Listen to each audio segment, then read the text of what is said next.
letters to editors of local newspapers in defense of fellow English teachers. My latest, technically, was in defense of an intern, because that's what the district called her after they barred her from campus for hosting a poetry slam.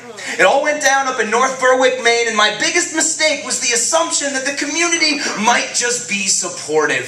I performed and watched over 120 students and faculty get their minds collectively spanked by the 9 dominatrices of diction on the dais that day. Fired for allowing poets to use language considered to be controversial. Because we know a high school student has never said anything like, I can't fucking wait for this class to be over. Or, this fucking blowhard is the biggest waste of space I've ever refused to listen to.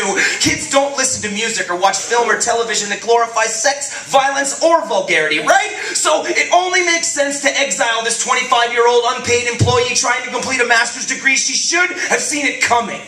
Sad part is, there's no sarcasm there. She should have seen it coming. Instead of leaving the slam thinking, holy shit, I would have given anything to have had that happen when I was in high school. We should have waited for that wave of adrenaline to break and sweep our dreams back out to sea. To the back burners of our mind, the junk drawers of our subconscious, the leper colonies of our hearts, we should have seen it coming. Because anybody that's taught public school will tell you, creativity is only afterbirth that slides out behind new paycheck punchers and wage slaves. Discovery of voice until those in power die off will continue to run forth to improving test scores to secure funding, skating kids through just to get them out of the building, and bowing to school board imperial mastery. How dare you even mention slam poetry? We know what that stuff is. Filthy, loud, obnoxious hippies, lesbians, and militants bent on spouting propaganda to a captive audience.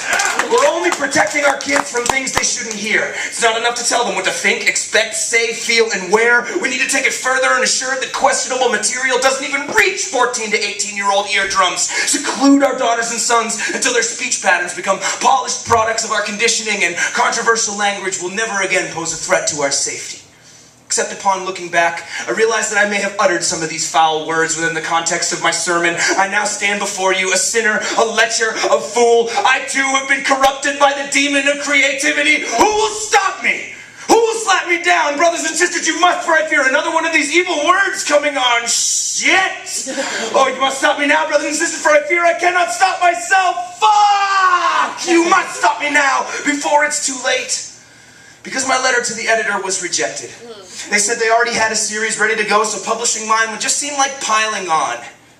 Piling on? I'm a public school teacher. I'm at the bottom of more pig piles than a tailback with a shitty offensive line.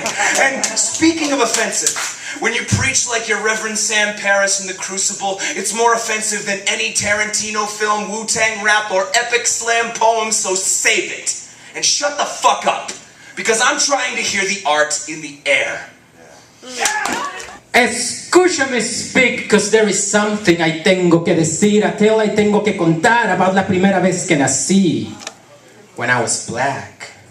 El African dream tenía labios gordos, I had a fat nose, tenía un dios que hablaba en clicks and clucks. I could tell time just by mi huella en la arena, la que se llenaba con water each time la luna llena slashed open the evening sky. Y esas eran las noches when I dreamt with a better life. Una tarde frente a la TV screen, una mañana spent shopping for a home style. So I rode la primera cruzada out of here, me llevó way past Spain hasta el Palacio de Buckingham. I shed my black curls, me compré un head full of red hair. I got by on papas al carbón y coliflor al vapor. Pero entonces tea prices got too high. So I jumped on a barco y crucé el Atlantic Sea. Set up shop to vender hamburguesas y french fries. Y con mis neighbors grité, In God we trust. Para entonces ya eran los años 60. So I grew my hair tan largo como mi sister. Me puse ropa como mi sister. Caminé por la calle como mi sister. Mi papi me confundió con mi sister. Me dijo que era mujer porque my sister had never been a man. So I corté mi pito with a plastic spork. Cuando terminé cutting it off, una canción on the radio told me it was time for me and my sister to vote. Pero mi mano me dolía from all the cutting I had done. Así que en vez de votar, I went down south. I forgot all about English, pero nunca me interesó aprender all that shit con acentos you had to write. Me convertí en mexicanito con zapatitos de charol. And now, everything I do is Mexicano. Everything I say is Mexicano. Everything I write is Mexicano. Everything I bitch, cry, moan, and twitch about is Mexicano. Mexicano, not a Mexican but American. Gringo, no, but a nigger from the Caribbean. Un Rican stealing cars. Un gusano de Cuba coming over on a makeshift raft. Una negra cachonda de Brazil with too many cocks to suck. Un sudaco de Argentina wishing I was a WAP. Un 21st century frijol coming over con visa de estudiante, not to blow your country up, but to tear it down, rip it apart, tune it out from the inside. Luego volver back home con a new attitude and a bit of green hidden in my shoe. Con blonde hair y colored eyes para que mi papi me confunda con un stupid Mick. Un conquistador siempre con hambre de su share to take. El fucking migra que denied him un permiso to go see his sister die. To get un tomate across. Un kilo de carne roja, carne blanca, carne enferma, carne negra for the black market, not the one run by blacks. Un bean para el siglo XXI when everybody's supposed to be frijol. Un frijol to make my daddy proud, to make him forget todas las cosas he never did, todas las cosas he never said, todas las llamadas he never returned, todas las cartas he never got signed, todas las cosas he never said. Oh, fuck it! Ya acabé.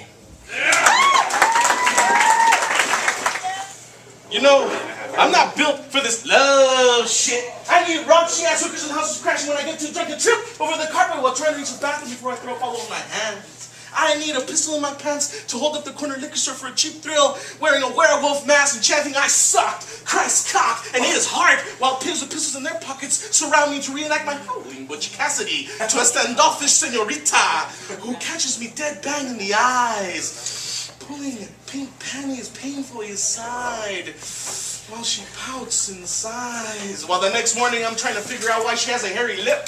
I need drugs with cool names like crack and smack and acid and blow some hash, tie-dye feeling for fall, fearing fall. Fuck! I need some crack. I need a filthy whore at night to suck it right, and a clean pair of boxers after I come all over her back and set the bitch on fire. I need money in my pocket to buy a Mickey drink for that pretty young thing at the end of the bar. You know, the one that spouts poetry and smells like strawberries and has the really nice tit-for-tat droning hormone whenever the beat that pounds and sets in the envelops her senses. I need to be beat, not a wannabe beatboxing badass blundering bullshit about beliefs I don't believe, but beat, baby, beat, round, baby, round, not square.